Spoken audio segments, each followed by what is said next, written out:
माणसाला गरिबी असली तर तो म्हणतो गरिबी माझी कशी जाईल. आता पूर्वी आपले लोक गरीब होते है ना, खूप गरीब होते, कमालीचे गरीब होते. आजही त्या गरिबीचे काही पडसाद आपल्याला दिसतात है ना, खूप गरीब होते. आणि मग तेव्हा वाटायचं कधी परिस्थिती सुधारेल. आता सुधारली काही लोकांची, पण प्रश्न संपले का? तात्पुरते जे काही गरिबीविषयीचे प्रश्न होते, गरिबीचे प्रश्न कमी झाले, गरिबीचे प्रश्न कमी झाले, पण जीवनाचे प्रश्न नाही सुटले. जीवनाचा प्रश्न तसाच राहिला. कारण पैसा मिळाला तर तात्पुरतं सुख मिळालं, अन्न मिळत नव्हतं तर अन्न मिळायला लागलं. पण अन्न खाऊन काय माणसाला परिपूर्ण आता जेवण केलं ना, आता बाकी जीवनात काही नाही पाहिजे असं नाही. संध्याकाळी परत भूक लागणार होते है ना, है ना. जरा वेगळं पाहिजे, हे काय दुपारी जरा संध्याकाळी जरा वेगळं करा काहीतरी, असं पण वाटू शकतं है ना. घरी जाऊन म्हणू शकतो आपण. म्हणजे समाधान नाही. अन्न मिळत नव्हतं, मिळायला लागलं तर तात्पुरतं बरं वाटतंय, पण प्रश्न नाही सुटला. वस्त्र पाहिजे, कपडे लत्ते मिळाले, आता कपडे घालायला मिळतात चांगले बऱ्यापैकी, पण तरी नाही, जरा वेगळं पाहिजे काहीतरी, जरा वेगळ्या रंगाचे, वेगळे डिझाईन पाहिजे, जरा मॉडर्न पाहिजे है ना. फॅशन म्हणजे कपडे मिळाले तरी समाधान नाही पुरेसे. निवारा घर असलं तर राहण्यापुरतं घर असलं तरी एकाचे 2 झाले पाहिजेत, 2चे 3 झाले पाहिजेत, 1 मजल्याचे 2 मजले झाले पाहिजेत. म्हणजे समाधान नाही. शिक्षण मिळत नाही, शिक्षण मिळालं, शिकून हुकलेले पण बरेच लोक आहेत है ना, शिकलेले पण हुकले असे पण बरेच लोक आहेत. शिक्षण मिळालं पण दृष्टी नाही मिळाली, समज नाही मिळाली. त्यामुळं शिक्षण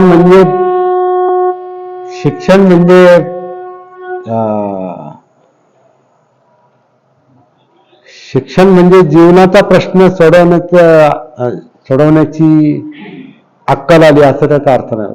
विद्वत्ता आली पण अक्कल नाही आली काही लोकांना.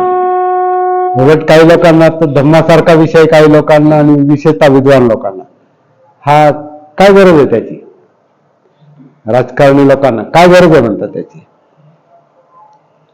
म्हणजे त्याच्यात आपण ती समज नाही आली. सगळं मिळालं पण धम्माची समज जर नाही आली तर मग आपल्याला जरी मोठी मूर्ती आपण बसवत असलो तरी नाही समजलं आपल्याला एकासाठी सगळं चाललंय.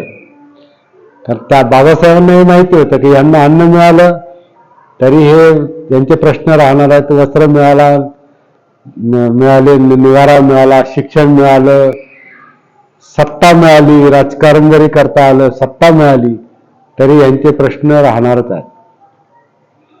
हे प्रश्न फक्त हे सोडवणार, हे म्हणजे बुद्ध. मूर्ती म्हणजे बुद्ध नाही, बुद्धाचे विचार सोडवणार हे त्यांच्या लक्षात आलं. मी म्हटले नाही, बुद्धाच्याच मार्गानं आपल्यालाच काय जगाला जावं लागेल, बुद्धाशिवाय प्रश्न सुटणार नाही.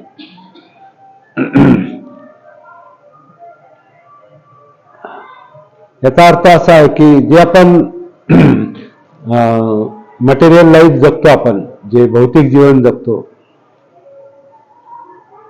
मग आर्थिक जीवन असतो किंवा सामाजिक किंवा राजकीय आणि धर्म म्हणून पण हे जे जरी जीवन आपण जगत असलो तरी जीवनातला मूलभूत प्रश्न जोपर्यंत सुटत नाही, आपल्या जीवनातला प्रश्न ज्याला आपण यातना म्हणतो, जे सत्य आहे. आणि प्रत्येकाच्या जीवनात इथं बसलेल्यापैकी असा कोणीच नाही की आता काही प्रश्न नाही. काहीतरी प्रश्न आहेच आहे, काहीतरी टेन्शन, यातना, प्रेशर काहीतरी आहेच आहे, काहीतरी भांडण तंटा आहेच आहे, काहीतरी कुरकुर आहेच आहे है ना, काहीतरी कमी जास्त आहेच आहे. असं कोणीच नाही का त्याचे प्रश्न संपलेत.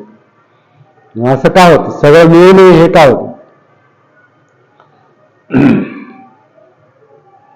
पण हे प्रश्न लक्षात येत नाहीत, कारण आपल्या जीवनाशी जगण्याशी आपला संपर्क नाही.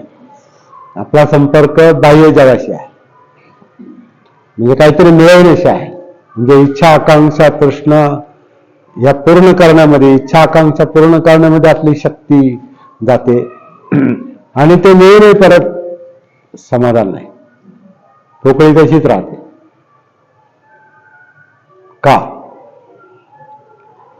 तर हे शोधावं लागतं. हे शोधण्याचंच काम आहे. हे जो शोधल त्याला त्याचं उत्तर मिळू शकतं. जो शोधणार नाही, जो पाहणारच नाही, जो वळणारच नाही स्वतःकडे, म्हणजे ज्याला स्वतःचं भानच येणार नाही, सती येणार नाही, जागृती येणार नाही, त्याला प्रश्न कधीच त्याचे प्रश्न सुटू शकत नाही. इम्पॉसिबल आहे. किती मिळू द्या तुम्हाला.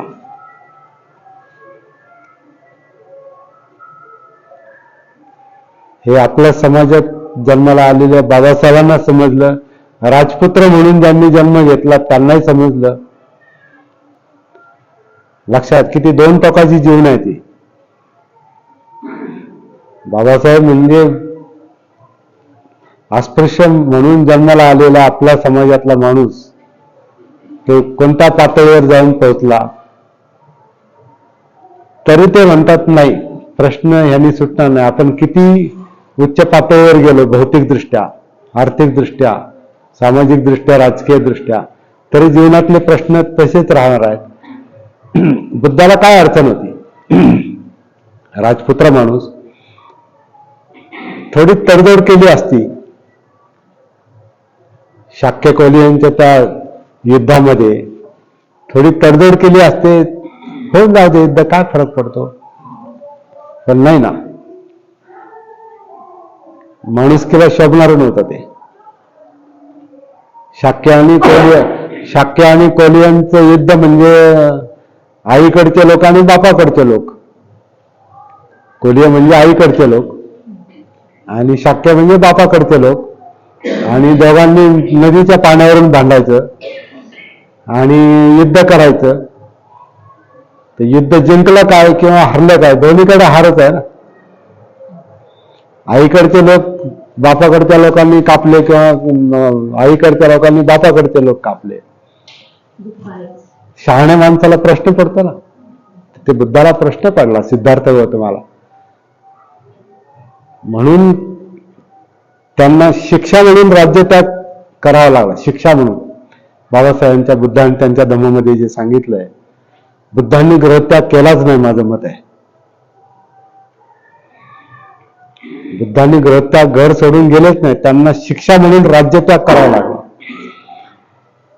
युद्धाला विरोध केला म्हणून त्यांना शिक्षा, 2-3 शिक्षा त्यांना ठोठावल्या होत्या, सांगितल्या होत्या. एक तर तुला फाशीची पण शिक्षा होऊ शकते, पण फाशीची शिक्षा द्यायला ते शाक्य लोकच घाबरले, कारण शाक्यांवर कोशालाचं हे होतं, राज्य होतं, प्रसेनजित. शाक्यांवर कोशालाचं आधिपत्य होतं. कोशाल विरोध करून म्हणून फाशीची शिक्षा ते देऊ शकले नाही. दुसरी शिक्षा त्यांनी संपत्तीच्या जप्तीची हे केली. तू जर युद्धाला विरोध केला तर तुझी सगळी संपत्ती जप्त केली जाईल. म्हणजे याचा अर्थ ते बाप राजा होता, हे राजपुत्र होते, तरी पण अधिकार हे शाक्य संघाकडे होते, असा त्याचा अर्थ आहे. आणि शाक्य संघाकडे पण पूर्ण अधिकार नव्हते, त्यांच्यावर कोशालाचा अधिकार राज्य होतं, प्रसेनजितचं. ही जी गुंतागुंत आहे, या गुंतागुंतीमध्ये त्यांना ते प्रश्न सोडवताय ना, तुझी संपत्ती जप्त करूया. मग सिद्धार्थ गौतम म्हटले, संपत्ती जप्त करून तुम्ही माझ्या कुटुंबाला त्रास देणार, त्यापेक्षा मी तुम्हाला एक सुचवतो, मी हे राज्य सोडून जातो.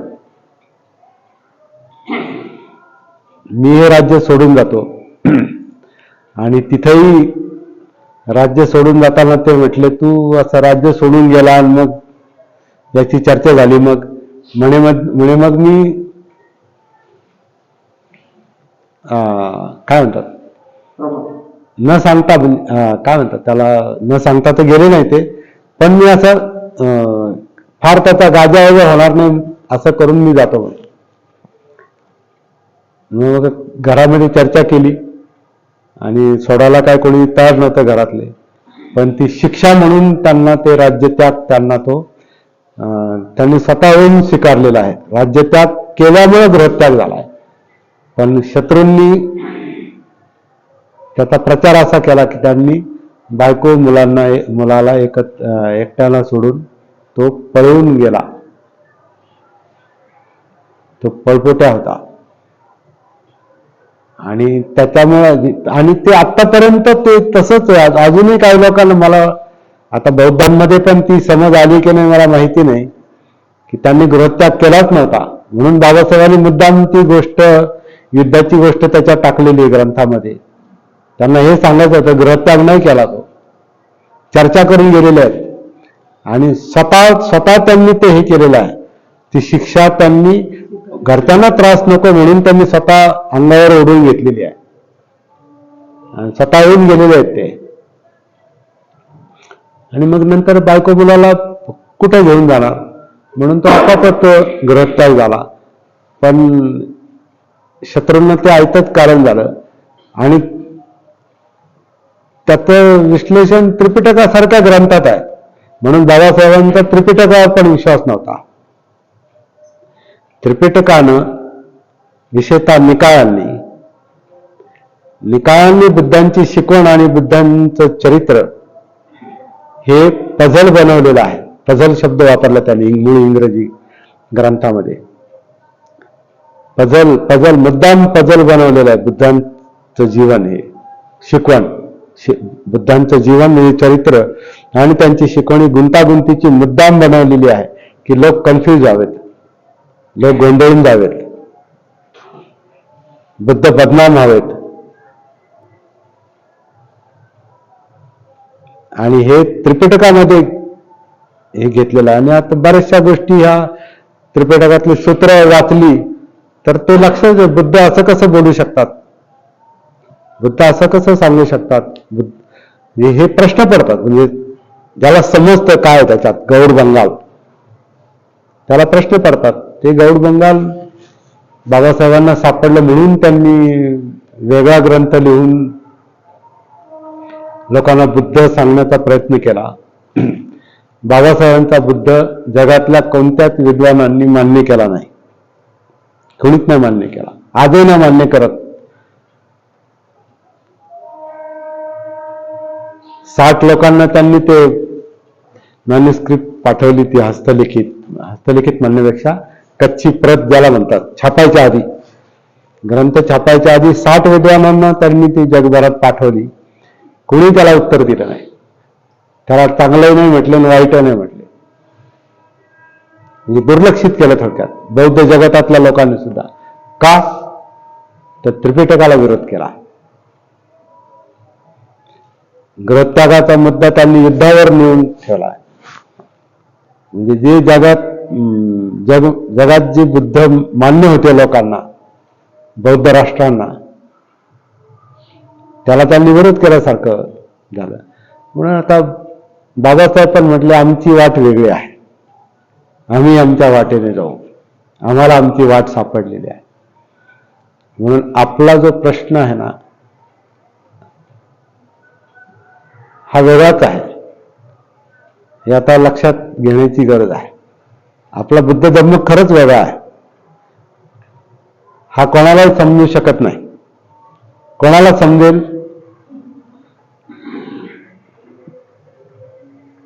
ज्याचा जन्म अस्पृश्य समाजात जन्माला झालेला आहे तो, त्याला समजणार.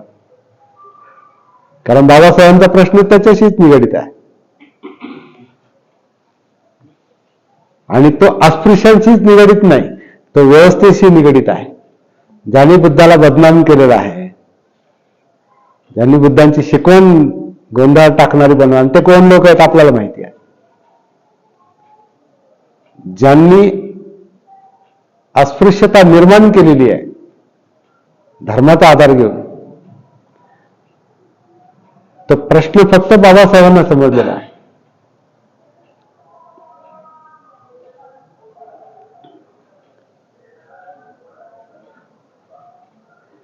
त्यामुळे बाबासाहेब आणि बुद्ध मला नाही वाटत आपल्याशिवाय इतरांना समजेल. सहानुभूती देतील लोक, सहानुभूती देऊ शकतात. बुद्ध त्यांना आवडेल, पण बाबासाहेबांचा बुद्ध नाही आवडणार. जो सत्य सांगतो, जो वास्तव सांगतो.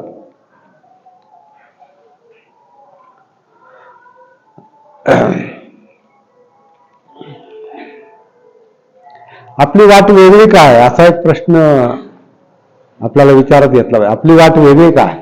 वेगळी याचा अर्थ कोणाच्या विरोधात असा नाही. कोणाच्या विरोधात कोणाला आपल्याला कमी लेखायचे आणि आम्ही फार वेगळे आहोत आणि मोठे आहोत असं त्याचा अर्थ नाही.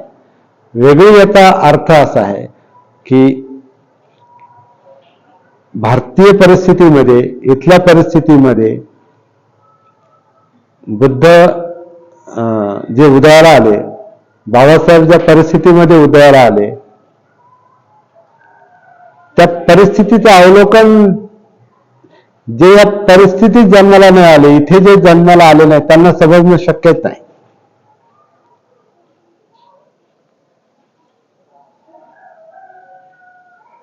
आता अस्पृश्यतेसारखा प्रश्न तर बाबासाहेबांव्यतिरिक्त इतर लोकांनी पण हातात घेतला होता. गांधींचा त्यांचा जो काही झगडा झाला गोलमेज परिषदेत, गांधी म्हणायचे आम्ही त्यांचं नेतृत्व करतो, आमचा भाग आहे तो.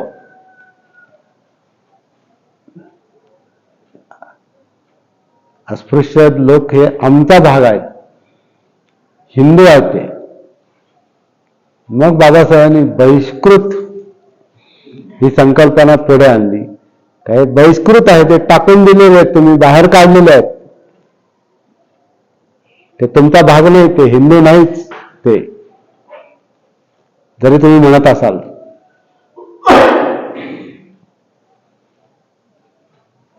आमचं वेगळं, आमचं दुखणंच वेगळं आहे आणि त्यामुळे आमचा प्रश्न आम्ही सोडू. त्याच्यावर आता त्याचं बाबासाहेबांचं जीवन त्यावेळेला धोक्यात आलं होतं, तुम्हाला माहिती आहे.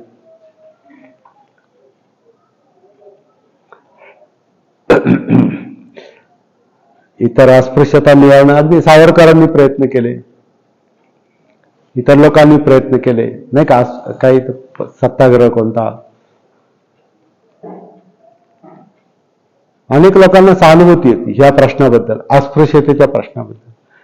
परंतु ती सगळी सहानुभूती होती आणि दया भावना होती. अरे रे किती त्रास यांना, ती दया नाकारली बाबासाहेबांनी. हा दयेचा प्रश्न नाही, हा हक्काचा प्रश्न आहे, हा माणूस म्हणून जगू देण्याचा प्रश्न आहे. आणि तुम्ही जर फक्त दया दाखवून आमच्यावर उपकार करणार नाही पाहिजे आम्हाला, आम्ही बाहेर पाडणार. मुळात आम्ही तुमचे नाहीच आहोत, बहिष्कृत आहोत.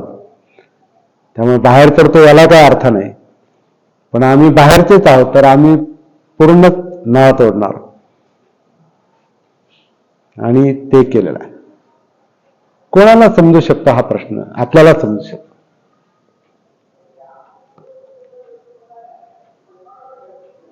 आणि आपल्यातल्या काही लोकांना समजेल, सगळ्यांना समजणार नाही. 14 ऑक्टोबरच्या धर्मांतराला विरोध करणारे बाबासाहेबांचे जवळचेच नेते, अनुयायी नेते होते. एकही स्टेजवर दिसत नाही. वामनराव गोडबोलेंनी याची व्यवस्था केली आणि आपला एकही माणूस तिथं 5-6 नेते काय ते पत्र लिहितात, धर्मांतर पुढे टाकला.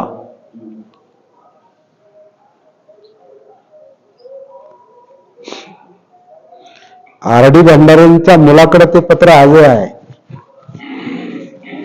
अशी माहिती आहे.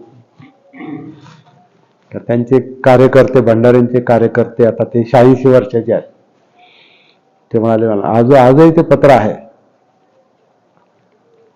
कारण ते बाबासाहेबांना दिलं नाही त्यांनी, पण त्यांनी लिहिलं, प्रसिद्ध झालं होतं ते सगळीकडे, कारण द्यायचं धाडस झालं नाही. बाबासाहेब म्हणले तुम्हाला यायचं असेल तर या, कोणी नाही आलं तर मी एकटा जाईल, एकटा बौद्ध होईल. तर बाबासाहेबांची पावलं ही सगळ्यांनाच नाही समजणार, काही ठराविक लोकांना समजतील. आणि कोणत्या लोकांना समजतील? जे जागे आहेत ते, जे भानावर आहेत ते, जे जागृत आहेत ते, त्यांनाच बाबासाहेब समजणार, त्यांनाच बुद्ध समजणार. असा आपला हा मार्ग आहे. सगळं सांगण्याचा मतितार्थ असा आहे की बुद्ध आणि बाबासाहेबांची समान शिकवण ही जागृतीचीच आहे. म्हणून जागृतीचा अग्नी तेवढ्यात ठेवा, जागृतीचा विस्तार विजू देता कामा नये. बुद्धांची शिकवण सतीची, अपमादेन संपादेथ जागृती. आणि जागृती ही सायकोलॉजिकल गोष्ट आहे, मानसिक गोष्ट आहे. भानावर येण्याची गोष्ट ही मानसिक आहे. आणि भानावर तोच येऊ शकतो जो जो चिंतन करतो, विचार करतो आणि जागृतीपूर्वक विचार करतो. मोगम विचार नाही करत, जागृतीपूर्वक समजून उमजून दृष्टीला धरून, अंडरस्टँडिंगला धरून, सम्यक दृष्टीला धरून जो विचार करेल त्याला ते सगळं कळणार. म्हणून आपला विषय जागृतीचा आहे.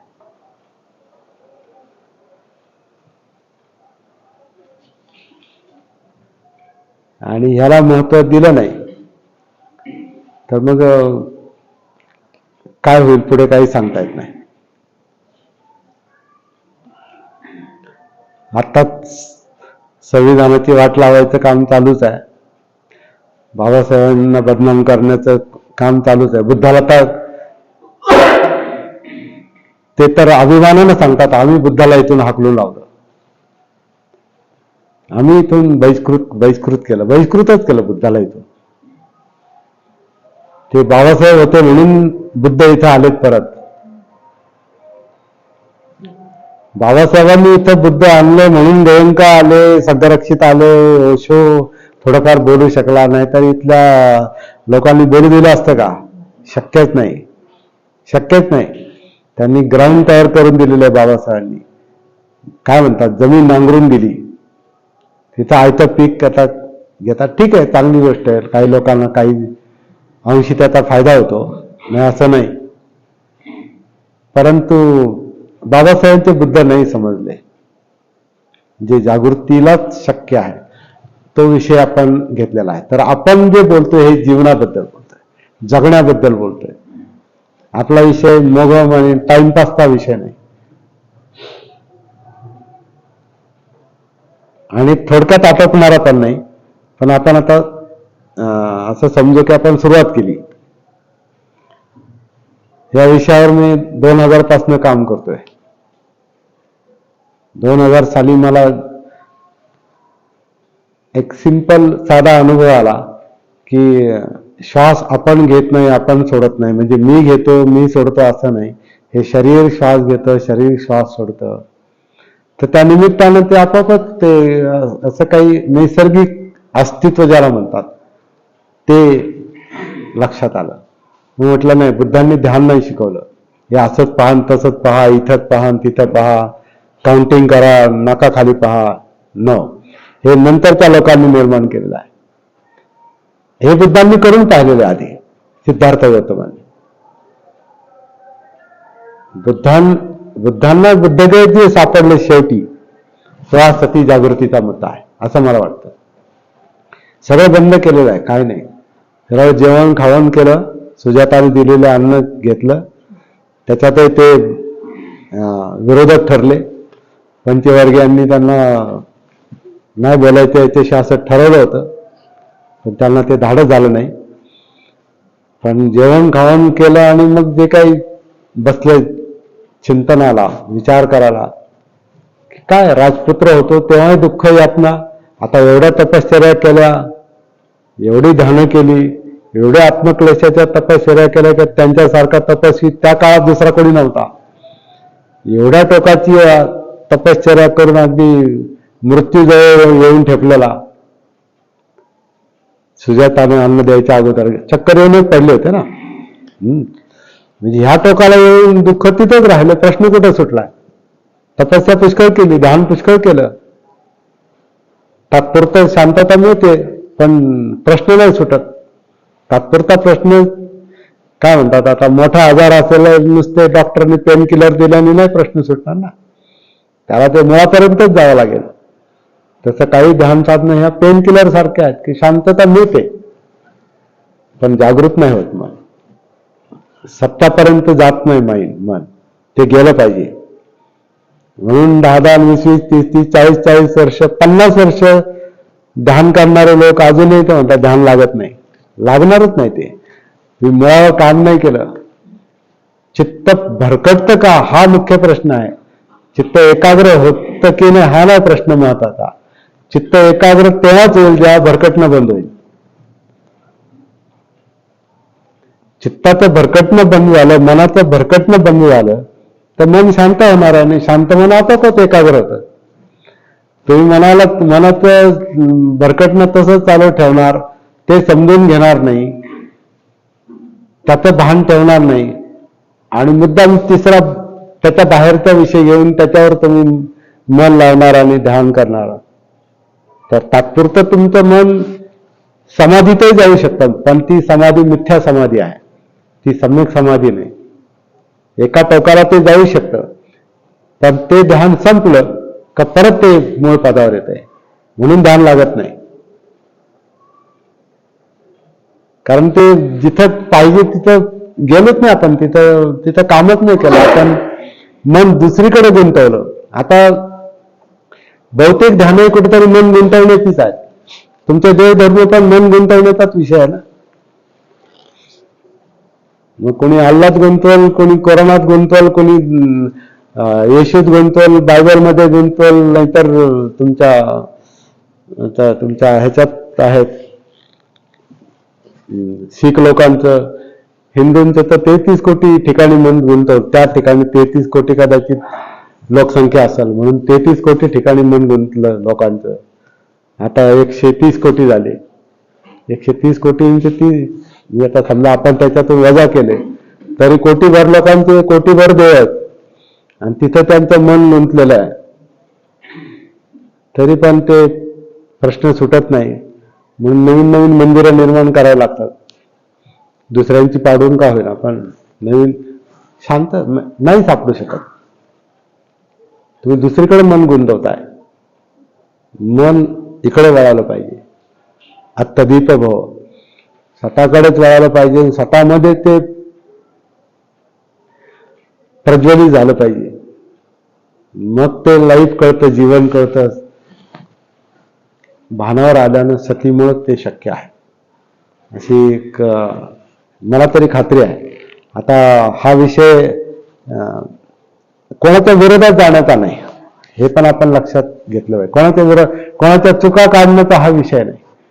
आपलं सगळं कशासाठी चाललंय, आपल्या जीवनाचा प्रश्न सुटतो की नाही, आपली धडपड कशासाठी चाललेली असते, मला काय मिळेल.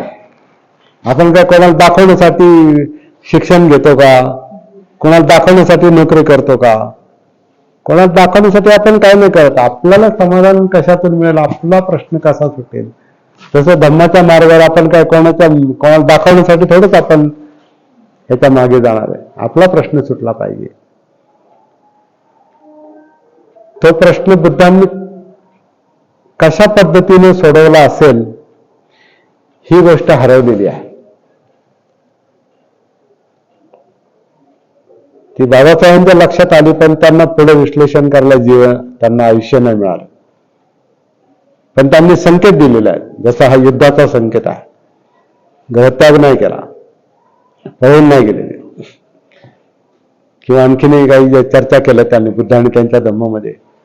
त्याचा अजून बारकाईने अभ्यास व्हायचा आहे लोकांचा. पण ते बुद्ध वेगळे नक्कीच आहे. वेगळे म्हणजे त्यांनी मूळ बुद्ध शोधायचा प्रयत्न केला आणि तो आपल्या सगळ्यांनाच करण्याची गरज आहे. कसा? स्वतःचं जीवन शोधून. त्रिकोणातला तिसरा जो भाग आहे तो आपल्याशी संबंधित आहे. मग बाबासाहेबांचं काम करू, मग बुद्धाचं काम करू. त्याचं हे तिन्हींचं एकत्रित भान नाही आलं तर काम पुढे जाणार नाही. इम्पॉसिबल आहे. आणि आता ही वेळ आहे, कारण आपण आजूबाजूला जे वातावरण पाहतो हे थोडंसं चिंताजनक आहे. पण घाबरून जमायचं नाही. मार्ग लक्षात, उपाय लक्षात घेण्याची गरज आहे आणि ते आपल्या हातात आहे. आपलं जीवन आपण समजून घेतलं पाहिजे. आपलं जीवन म्हणजे मी माझं जीवन समजून घेतलं तर मला तुमच्या जीवनात डोकावून पाहण्याची एक दृष्टी येणार आहे. की तुम्हाला समजलं तर तुम्हाला इतरांच्या जीवनामध्ये, माझ्यामध्ये डोकावून पाहण्याची हे समज येते. ती जागृतीमुळे समज येते. जागृतीने भान नाही मी सामाजिक काम करेल, मी बाबासाहेबांचं काम करेल, बुद्धाचं काम करेल, नाही जमणार. ते होणारच नाही. प्रामाणिकपणे नाही असं नाही त्याचा अर्थ. आपण प्रामाणिक आहोत, आपण प्रामाणिक आहोत. आपण धडपड खूप करतो, कष्ट खूप करतो, पण दिशाहीन धडपड असते बऱ्याच. ती दिशा आपल्याला थोडीशी लक्षात घेतली पाहिजे आणि ती मला वाटतं जागृतीची आहे. बाबासाहेबांनी जनजागृती करून लोकांना एज्युटेट केलं, चेतवलं. Educate and organise. शिकवा, चेतवा आणि संघर्ष करा किंवा संघटन करा. शिका, संघटित व्हा, संघर्ष करा असा नाहीच होतो, चुकीचा अर्थ आहे. Educate and organise. एज्युकेट म्हणजे एज्युकेट, शिकवा. आता शिकवण्यासाठी शिकावं लागतं, हे अध्यावृतच आहे. ते न सांगण्याची आवश्यकता नाही. जो शिकवतो तो शिकल्याशिवाय शिकू शकत नाही. शिकायला आणि तो कार्यकर्त्यांना संदेश आहे. तो बहिष्कृत हितकारिणी सभेच्या, त्याचं ते घोषवाक्य आहे, स्लोगन आहे ते. एज्युकेट, एज्युकेट अँड ऑर्गनाइज असे शब्द प्रयोग आहेत मूळ इंग्रजी. आणि ते बहिष्कृत हितकारिणीच्या कार्यकर्त्यांना ते उद्देशून ते बोललेले. त्या पत्रकाचं ते घोषवाक्य आहे. आणि ते जणू काय कार्यकर्त्यांना ते सांगतात, आता तुम्हाला समजलं, आता सामान्य लोकांसाठी झगडा,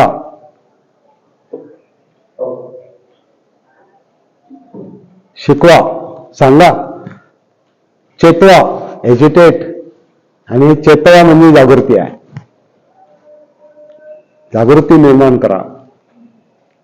आणि बाबासाहेबांनी लोकांना जागृत केलेलंच होतं. त्या जागृत लोकांना सांगितलं तुम्ही दुसऱ्यांमध्ये ते चैतन्य निर्माण करा. ती सती आहे, ती जागृती आहे. आणि मग जागृत लोकांचं संघटन करा. ते बाबासाहेबांनी स्वतः केलं म्हणून चळवळ उभी राहिली, चळवळ चालली आणि ती यशस्वीपणे चालली ते हयात असताना. नंतर आपण जागृती विसरलो आणि फक्त चळवळ आणि संघर्ष आणि ठराविक साच्यामधलं काम आपण करत राहिलो आणि त्याचे परिणाम आपण पाहतोय. पण निराशा आणण्यासारखी गोष्ट नाही. आपल्याकडे काही जो मार्ग आहे तो मार्ग लक्षात घेतला पाहिजे. त्यातला एक मार्ग हा जागृतीचा आहे असं लक्षात येतं. थोडंसं म्हणजे माझ्याबद्दल थोडंसं सांगितलेलं. मी 1983 साली त्रैलोक्य बौद्ध महासंघाच्या निमित्तानं मी धम्माच्या संपर्कात आलो आणि 2000 पर्यंत मी तिथे सक्रिय होतो, धम्मचारी झालो. 11 वर्ष मी तिथे धम्मचारी म्हणून राहिलो. तिथलं कमलवीर नाव आहे माझं. आणि नंतर मग गोयंका गुरुजींच्या याच्यात, विपස්සनेच्या याच्यात पण मी गेलो. गोयंका गुरुजींची पत्र पण आहेत मला 2-3, कारण त्यांच्या याच्यामध्ये चळवळीमध्ये काही साहित्यिक काम करावं. कारण मी ट्रान्सलेटर होतो, त्रैलोक्यात असताना मी ट्रान्सलेटर होतो, अनुवादक होतो. आणि त्यांचं जे पत्रक होतं बुद्धयान, त्याचा मी उपसंपादक पण होतो. जुन्या बुद्धयानमध्ये तुम्हाला ते दिसेल माझं नाव. त्याच्यासाठी अनुवाद करणं, लेखन करणं आणि अगदी प्रिंटिंग करण्यापर्यंत सगळंच काम मी पाहत आला. तर तो एक अनुभव आहे. विपස්සनेचा मी 3.5-4 वर्ष सिरियसली अभ्यास केलेला आहे, प्रॅक्टिस केलेली आहे. तर त्यातल्या काही गोष्टी चांगल्या आहेत, त्या काय प्रश्न, कारण काही गोष्टी बुद्धांच्या शिकवणीशी कनेक्टेड आहेत. त्रैलोक्यातल्या बऱ्याचशा गोष्टी चांगल्या आहेत, विपස්සनेतल्या चांगल्या आहेत. ओशो पण काही गोष्टी बुद्धांबद्दल सांगतात. इतर लोक पण सांगतात. बौद्ध राष्ट्रामध्ये अनेक विद्वान आहेत, भिक्खू संघ आहेत.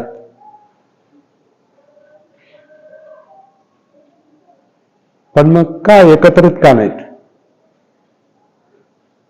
एका बौद्ध राष्ट्राचं दुसऱ्या बौद्ध राष्ट्राशी पटत नाही का? एका भिक्खू संघाचं दुसऱ्या भिक्खू संघाशी पटत नाही. आणि आपलं भारतातही तेच चाललंय है ना. त्रैलोक्याचं विपස්සनेशी पटत नाही, विपස්සनेशी त्रैलोक्याशी पटत नाही. या दोघांची भारतीय बौद्ध महासभेशी पटत नाही. भारतीय बौद्ध महासभांचा त्यांचा सावता सुद्धा आहे. त्यांच्या इतरांशी ते इतरांना सामावून घेत नाहीत. सगळे प्रामाणिकपणे काम करतात आपापलं.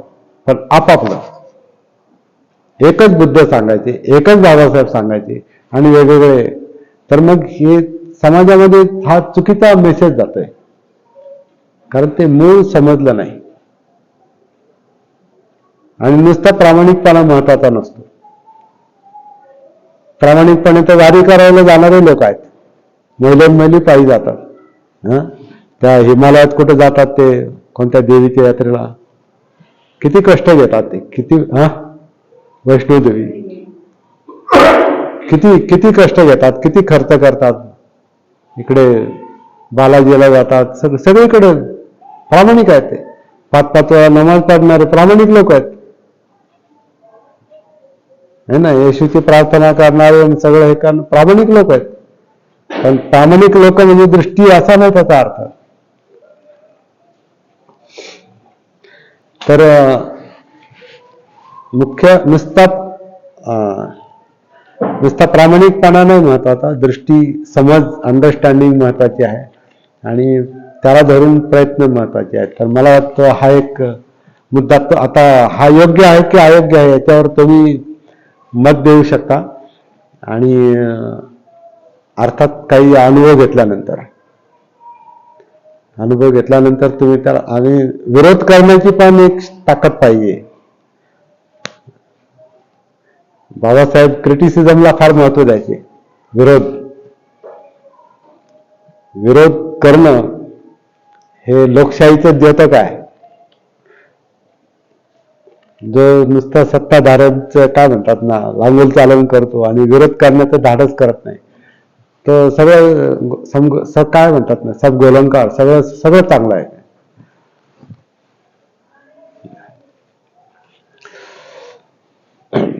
तर आपला अभ्यास जो आहे ना, हा आपला जगण्याचा आणि वास्तवाचा अभ्यास आहे. म्हणून आपल्याला हा विषय घेतोय आपण.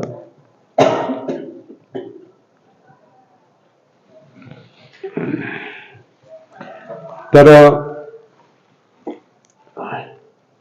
जीवनाचा अभ्यास आहे, हा संस्कारांचा अभ्यास आहे, आणि हा दुःखाचा पण अभ्यास आहे. आपल्या स्वतःच्या प्रश्नांचा. दुःख म्हणजे प्रश्न, दुःख म्हणजे काहीतरी असं निगेटिव्ह गोष्ट नाही, ती वास्तव आहे. ते दुःख ही वाईट गोष्ट नाही. दुःख वाईट गोष्ट म्हणजे सगळे डॉक्टर वाईटच आहेत मग, कारण ते दुखण्यावर इलाज करतात, असं थोडंच आहे. ते दुखण्यासाठी नाही, दुःखाचा विषय नाही, तो दुःखमुक्तीचा विषय आहे. बुद्धांचा विषय दुःखाचा नाही, दुःखमुक्तीचा विषय आहे. प्रश्न सोडवण्याचा विषय आहे. प्रश्न सांगण्याचा, रडगाणं करण्याचा विषय नाही तो. दुःखवादी नव्हते बुद्ध हे आशावादी होते. आणि ते आशावाद त्यांना स्वतःच्या प्रयत्नातून त्यांनी ते सिद्ध केलेलं आहे. ते त्यांना यश मिळालंय, दुःखमुक्ती, निब्बाण, आणि वयाच्या 35व्या वर्षी मिळालंय. आणि 45 वर्ष प्रचार केला त्यांनी, सिद्ध करून दाखवलं, तेव्हा ते त्याच्याविषयी बोलतात ते. आणि ते शक्य आहे, दुःखमुक्ती शक्य आहे. दुःखमुक्ती शक्य आहे, हा मला वाटतं अंडरलाईन करण्याचा मुद्दा आहे.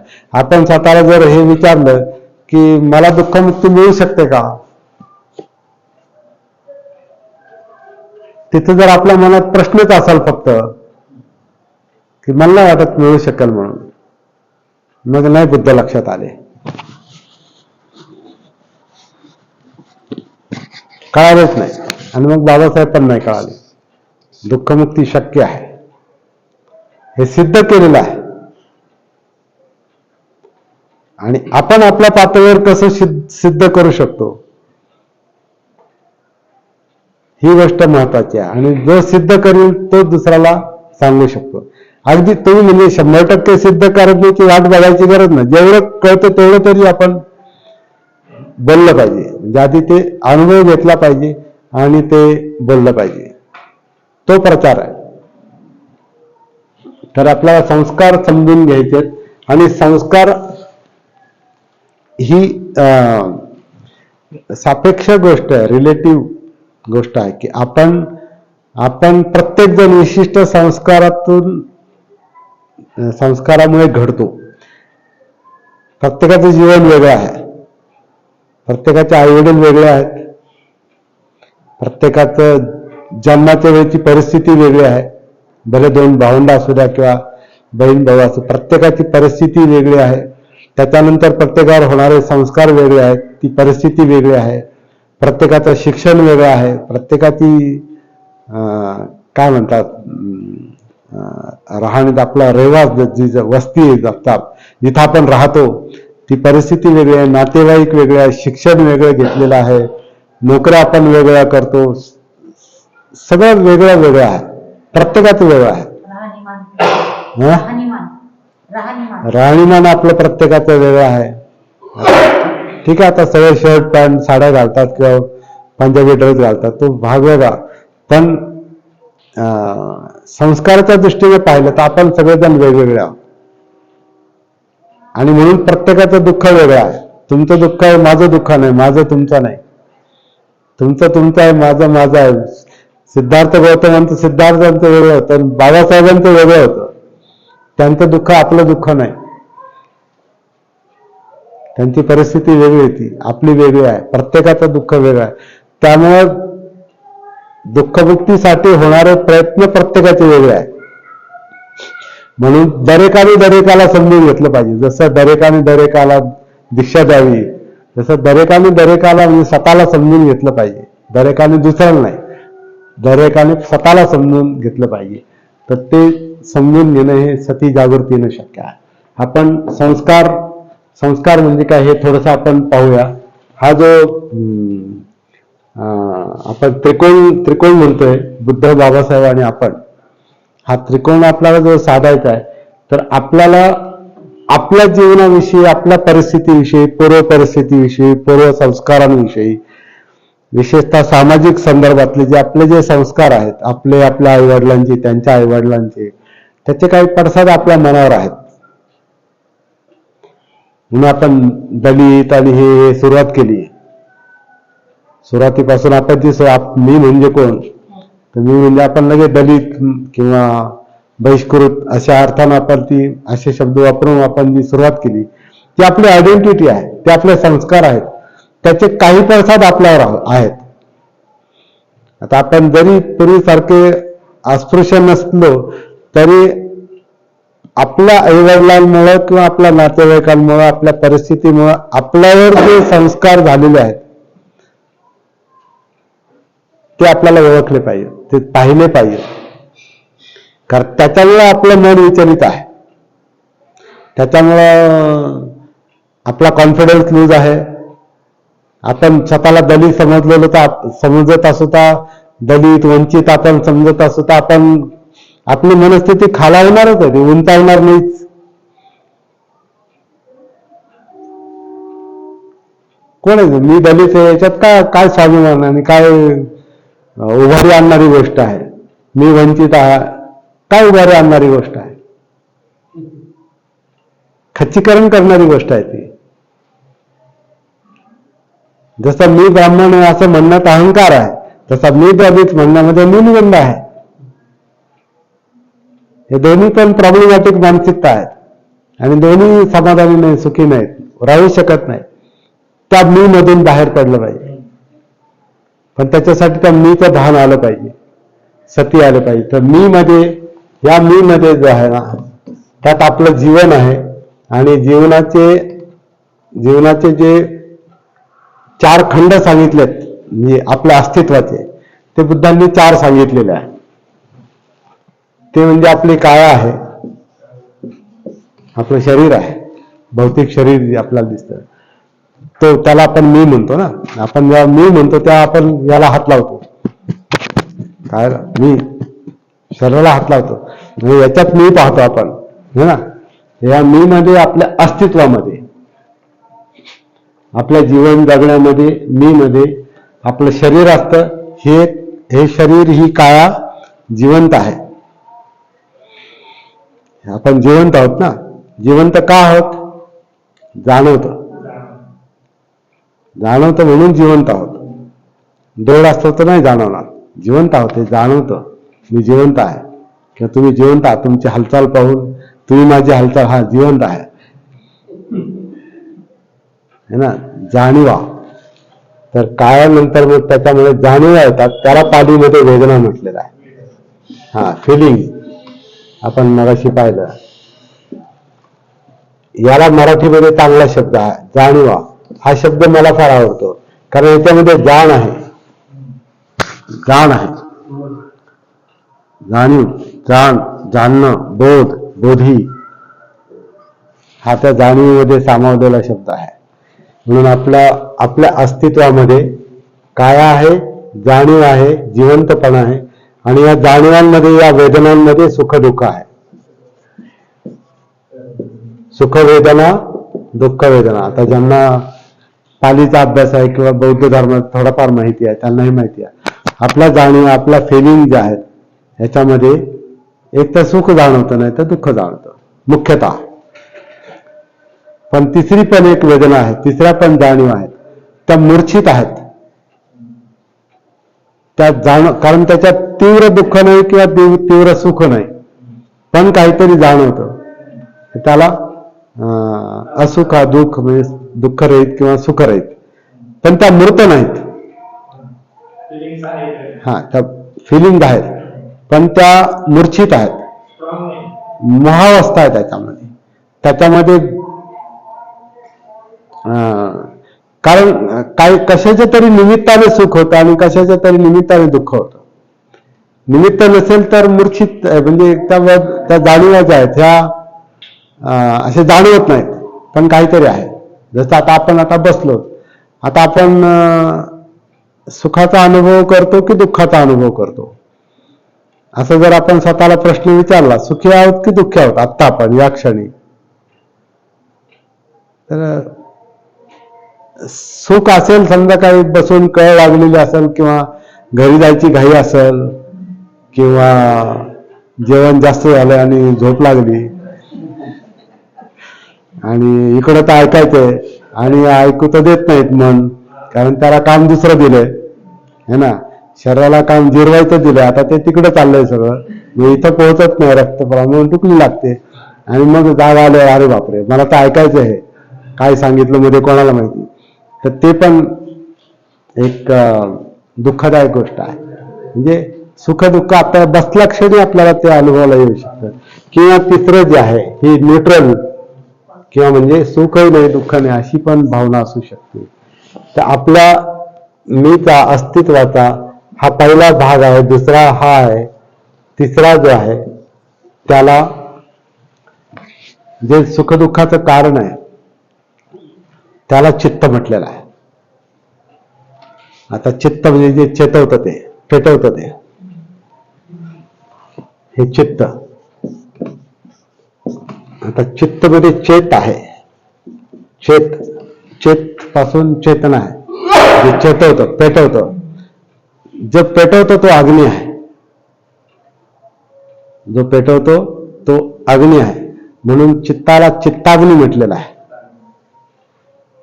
चित्त पेटतं, मन पेटतं, त्याच्यामध्ये भावना आहेत, मुख्यतः भावना आहेत.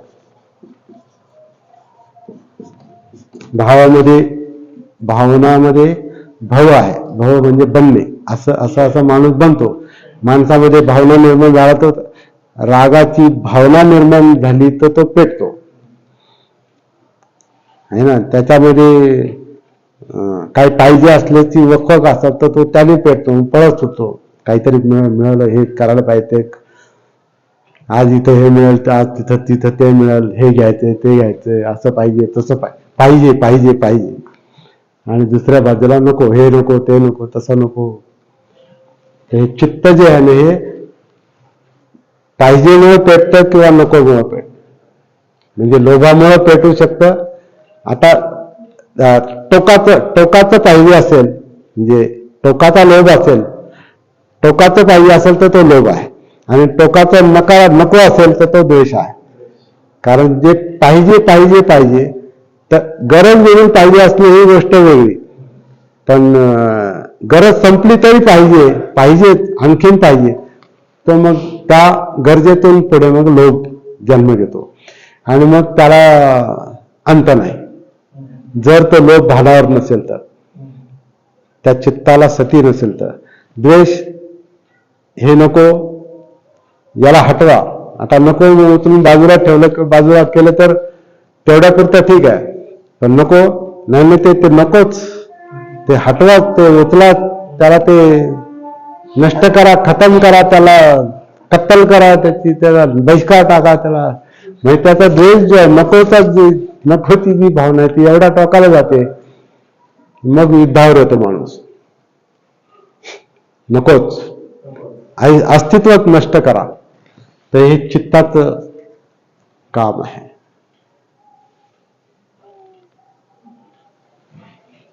आणि सगळं आपण जे हे बोलतो ही विचार प्रक्रिया आहे. त्याला धम्म म्हटलेला आहे, मनोधम्म. चौथा भाग जो आहे तो धम्माचा आहे, पण त्याला आपण मनोधम्म म्हणू, कारण धम्म हे मनातच असतात. धम्म हे मनातच असतात, मनात धम्म आहेत म्हणून आपण ते बोलतो. पण मुख्य जे आहे ते मन आहे, आणि मन जे प्रदूषित होतं ते चित्तामुळे होतं. मन जे प्रदूषित होतं ते चित्तामुळे होतं, आणि म्हणून धम्माचं रूपांतर हे अधम्मामध्ये होऊ शकतं, आणि अधम्म हे दुःखदायक आहे. आणि मनाचं रूपांतर सद्धम्मामध्ये जर झालं तर ते सुखदायक आहे. म्हणजे मनाला जे पाहिजे, उदाहरणार्थ आणखीन थोडस अलीकडचं बोललो तर, मनाला जे पाहिजे, चित्ताला जे पाहिजे ते जे मनात असेल तर ते पाहिजे असणारे ते मनोधम्म तयार होतं. म्हणजे विचार प्रक्रिया. धम्म म्हणजे ऍक्च्युअली विचार प्रक्रिया, थिंकिंग प्रोसेस. दुसरा कुठला त्याला शब्द मला माहिती नाही. मनोधम्म म्हणजे मनात चाललेले विचार. ते काय आहे ते आपण सकाळपासून शोधायचा प्रयत्न करतोय, अजून त्याचं उत्तर नाही मिळालं. तर मनात जे चाललंय ते मनोधम्म. तर चित्तामध्ये जर लोभ असेल तर ते मन तसं काम करतं, ते विचार तसे काम करतात, म्हणून पाहिजे पाहिजे पाहिजेचे विचार चालतात. चित्तामध्ये जर द्वेष असेल तर ते मन तसं काम करतं, आणि मग त्याचे परिणाम हे सुख किंवा दुःखदायक असतात. मनसाचे पदुठ्ठेन भाषती वा करोति वा ततोनं दुःखम अन्वेती चक्कं ववहतो पदम.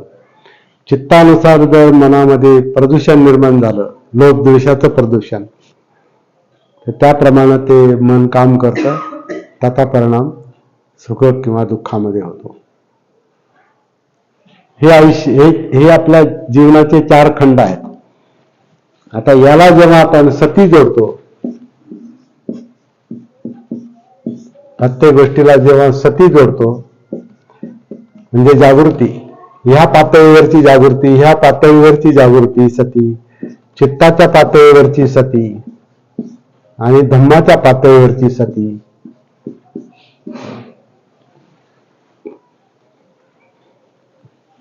तर आपल्याला कायेचं भान येऊ शकतं, आपल्याला जाणीवांचं भान येऊ शकतं, आपल्याला इमोशन्स किंवा चित्ताचं भान येऊ शकतं, आपल्याला विचारांचं भान येऊ शकतं, मनोधम्मांचं भान येऊ शकतं. म्हणून आधी कायेत उतरावं लागतं, कारण हे सगळं हे 3 घटक कायेत आहेत.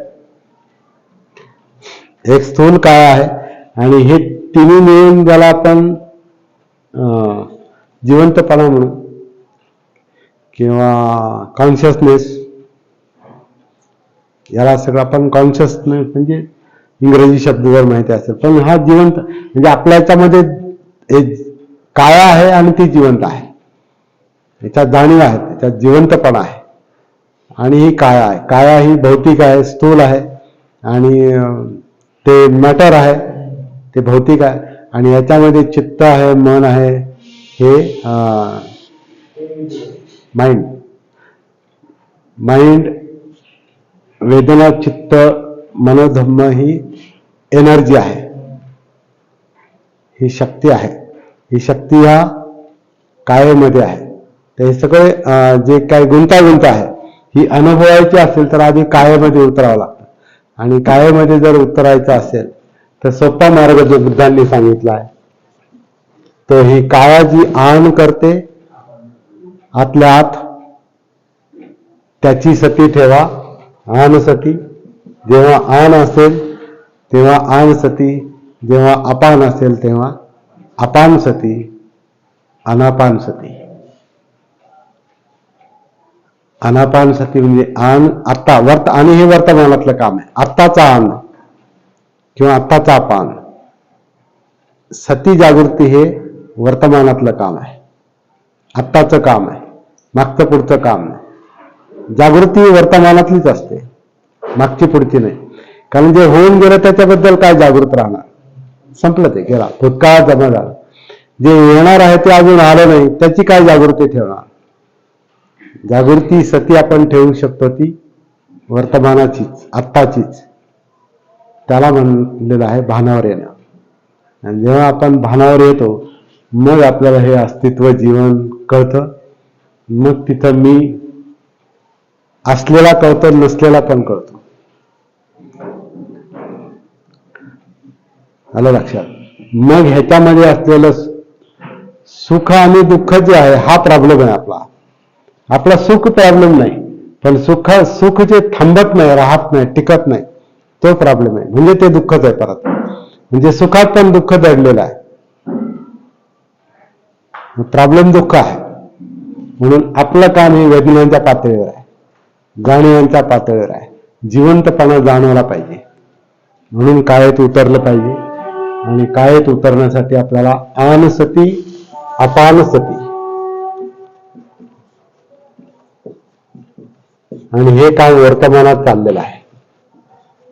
सध्या इथंच, आत्ता, ए ही पस्सिको, या आणि पहा. आत्ताच आणि इथंच, मागचं पुढचं नाही, आत्ता. हे सती आहे. हा सतीचा विषय आहे. संपला विषय.